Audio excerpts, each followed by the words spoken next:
Hello. So I'm continuing the videos, a video about the Cartier Operator. So again, we're working. K is going to be characteristic P. Okay. So and then A is going to be. Okay. So that's it. So then here's the theorem that I want to show. Okay. So when A is this guy. Then we have a map, in fact an isomorphism of complexes, of cochain complexes.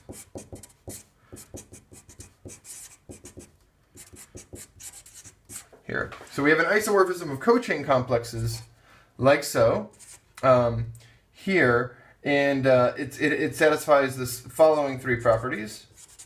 So one goes to 1. The other property is that, so this really says that it's defined on one forms into, we extend by multiplicativity to define it on the higher forms. And so I guess you can see that these are graded rings. And then the last property is the definition, really.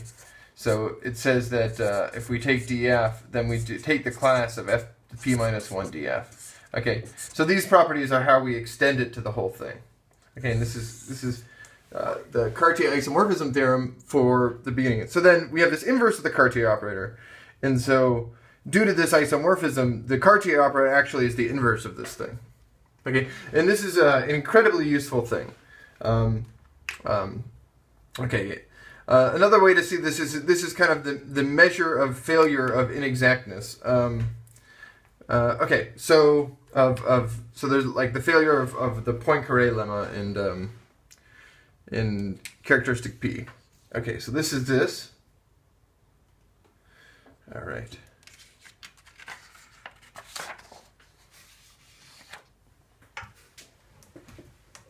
Okay, so let's talk about the idea of the proof. So let's do the proof for. So the proof. Let's say for k of x.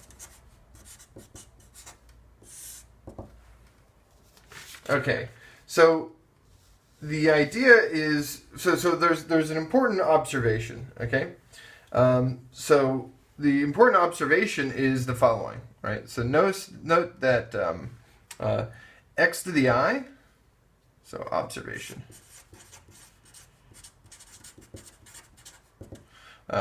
So x to the I dx is equal to d of x to the I plus 1 over I plus 1 as long as I plus 1 is not equal to p. So when this is not invertible, again we're working in characteristic p. Okay, and so this tells us that that the following. This tells us that so z1 in this case of f star of omega of this guy k of x over k. So this guy here is just so this is everything. So this is omega 1. Okay, because we're one-dimensional, and then the BI's are everything but is equal to everything, well, but x to the p minus 1 dx.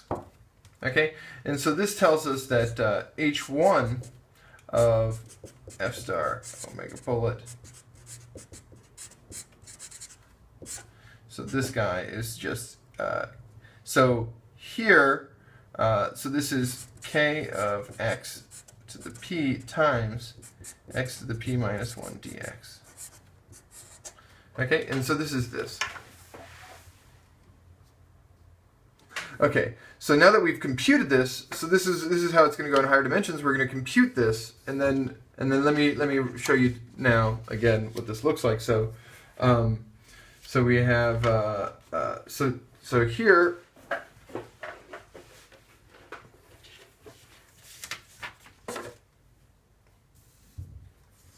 okay, so again we're in the simple case. So let's look at this guy here over K. Okay, so this guy is just K of X times its basis dx. Okay, and this guy here, H1 of F star, we just computed.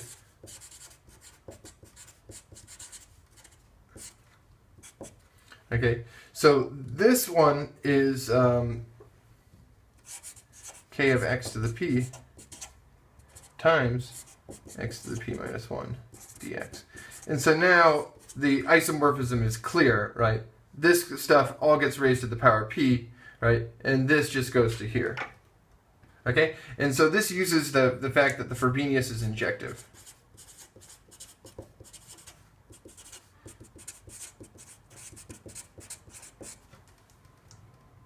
Okay. So so that's that.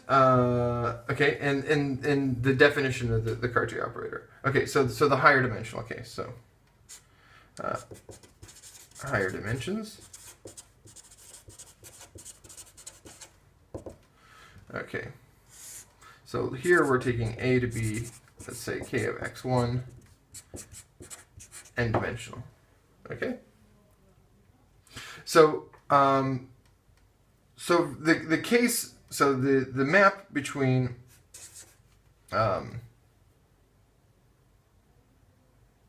okay, so let's just write this out. So omega 1 of let's see, I'm going to run out of space. Let me go to the next page. Okay.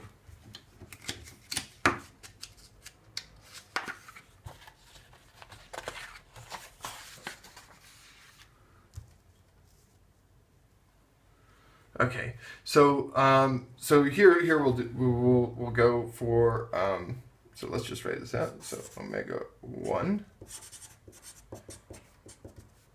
xn over k. Okay, and so this is equal to k of x1 xn dx, and then direct sum, and then we dx1 all the way to k of x1 xn dxn. Okay, and then here we're going to do the same thing. So the proof looks exactly the same. Okay, k of xn over k. Okay, so this becomes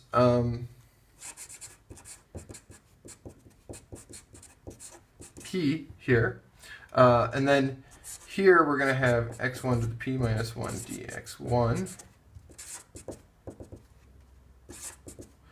k of x1 xn p, and then xn p minus 1 dxn. Okay, so here we have these modules here, and then the map is exactly the same. So we compute this in exactly the same way. Okay, so so now we're going to talk about what about for higher j. Okay, and for j is equal to 0, it's easy too. So for j is equal to 0, this follows from property 1. Okay, to, let's say, hj. And let's say a over k. So I'm just not going to write that again.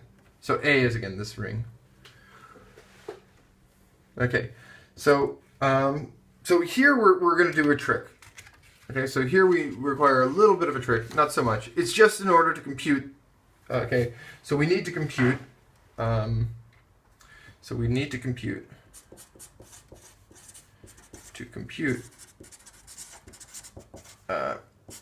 hj 1 a over k. Okay, a is again the coordinate ring of affine space. Okay, so this is what we need to compute. Here, this is what I'm going to do. So f star of omega bullet A over K.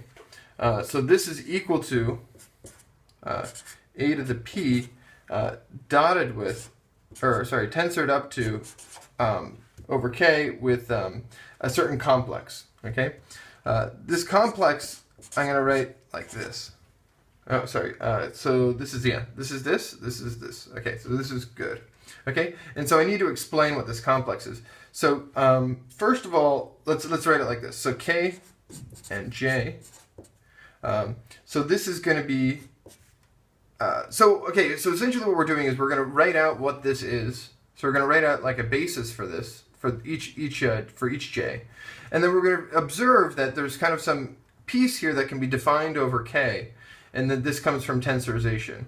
And so this will be useful so that we can apply the Qunut formula. Okay, so we're writing it like this so that we can apply the Qunut formula. And so this is the direct sum of, so here we have alpha 1 less than alpha j. This is between 1 and n. And then, so we're going to have wi's, p minus 1, and then here's this. So this is going to be x1 to the w1. Xn to the Wn, and then here we're going to have dx alpha 1 wedge, and then all the way up to dx alpha j. Okay, so this is this weird thing, right, where we just kind of like wrote out the basis, and then we're going to do a k-span of this basis. Okay, so so a fact is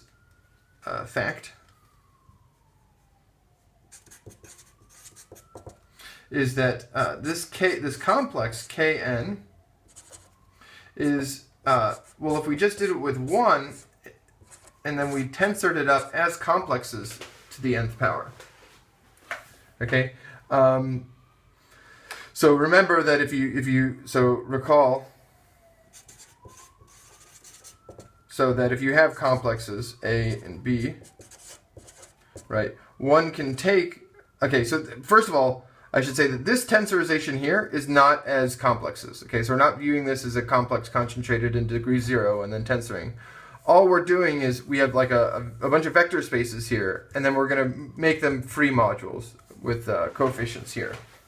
Okay, so let's recall this, that the complex here, where if I'm going to take the complex where I take the tensor product of two complexes, well, you take r plus s is equal to j, and then you do a to the r, and then you do b to the s, so something like this, and then the d map of two of these guys is going to be equal to, well, the d map of the first one plus -1 to the degree of a, and then you do A tensor D of B. Okay, so here, okay, so there's something to observe about this weird thing if you're going to go try and do this, is that here the wedge products don't come out, but it's okay because these are ordered, right? And so there's actually a natural isomorphism between this complex and the tensored up one.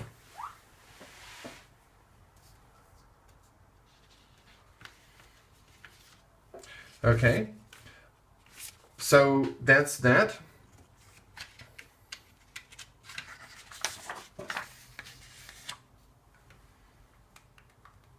Okay, so the Qunut formula actually in this setting, so let's recall the Qunut formula. So the Qunut formula for complexes, there's actually, okay, so this is over a field. There's versions over rings, but they involve spectral sequences, so I'm not going to talk about that. Maybe I'll do something like this when we talk, if I make a video about spectral sequences. Here, what does it say? It says that it says the following. So it says that hi of a bunch of complexes. So let's say A1, let's say bullet. So if I take a tensor product of a bunch of these, okay, so there's going to be an isomorphism here between this guy and, let's say, the direct sum, and let's say A1 plus AR is equal to I of HA1 A1 H AR AR. Okay, so we can compute the tensor product. So this is over fields. So over fields. Okay. So over fields we're going to have this. So this is why we wanted to get that description where we kind of teased off that part that that could be written just in terms of the field, right? So we had that. So if you go back a couple seconds, we had this. So actually, let me just show you. This is why we're doing this. So we can apply this to this. So we're going to use this fact plus the Qunut formula, here, to compute cohomology here. Okay. It'll turn out. So there's also in our case, since we're doing free things, so it'll turn out that so hi of a to the p tensor. So this is base changing again. This isn't like a tensor product. So we're just changing each of the terms of the complex. Okay, we're not viewing this as a something fancy like you do in the derived categories, right? Here, so this is going to be equal to a to the p tensor of k of hi of kn. Okay, so we need this. We need this fact as well. Okay, so we had some preparations here. All right, so now let's continue. Okay, so now we've set it up.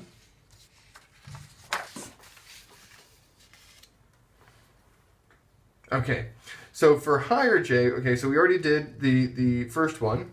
Okay, so let's take A again.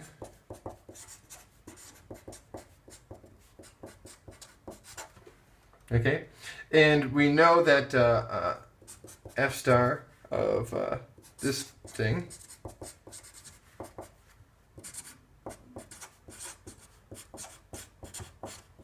okay, we have this guy, and we had this description of k to the n being this direct sum, x w1.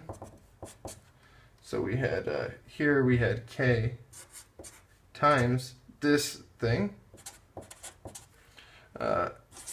dx alpha 1 wedge dx alpha j. So this is the jth part. Okay, and here we're going alpha 1 alpha j, and this is less than n, this is bigger than 1, and the wi's were in between p minus 1 and 0. Okay, and this is because, again, we'll be multiplying by p, okay, and the only thing that you can't get as a power of p are these things, right, essentially. Then after, so these are the things you need to span after multiplying things by powers of p. Okay, so we have this, and okay, and so we can compute the cohomology of K1. So we've essentially done this before. Okay, so for this becomes K when I is equal to 0.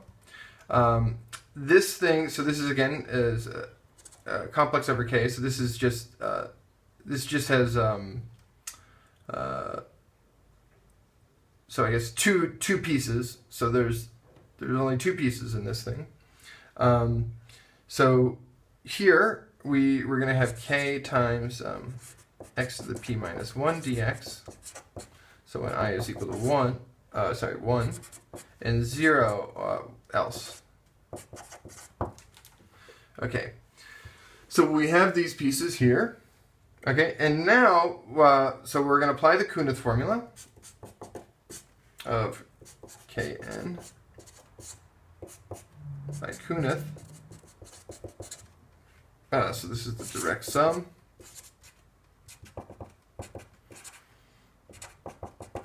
and we have HAI of K1. Sorry, A1. HAN K1. Okay, so we have this here, and these guys have to add up to I. Okay, and so let's call this guy star here.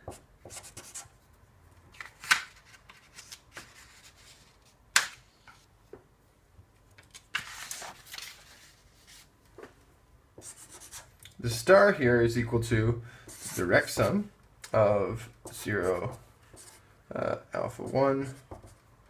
Okay, so this is the same crap. So K. And so now we just read out what the cohomology that we computed, right? So we have K of X alpha J, or alpha 1, P minus 1, D alpha 1. Tensored X alpha J, or sorry, we did alpha I's, I guess, huh? Yeah, alpha I's. Alpha I, and then we have P minus 1 here, D alpha I, like so. Okay, so we have now our guy here, and so now this was the cohomology.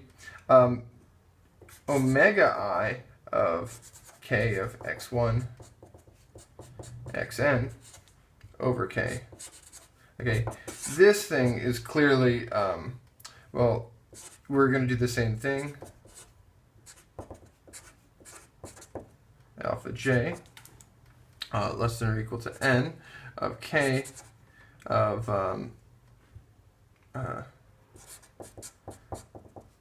Xn. And so now we have D X alpha 1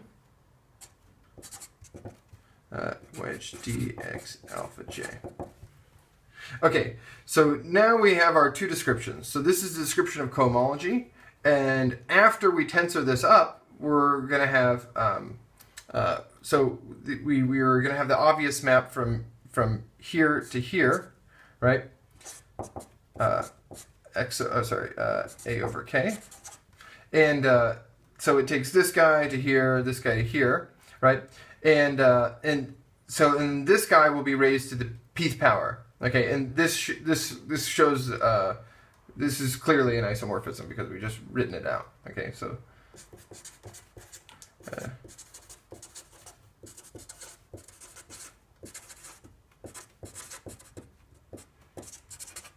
okay, all right, and that's it for the case, for the case A is equal to.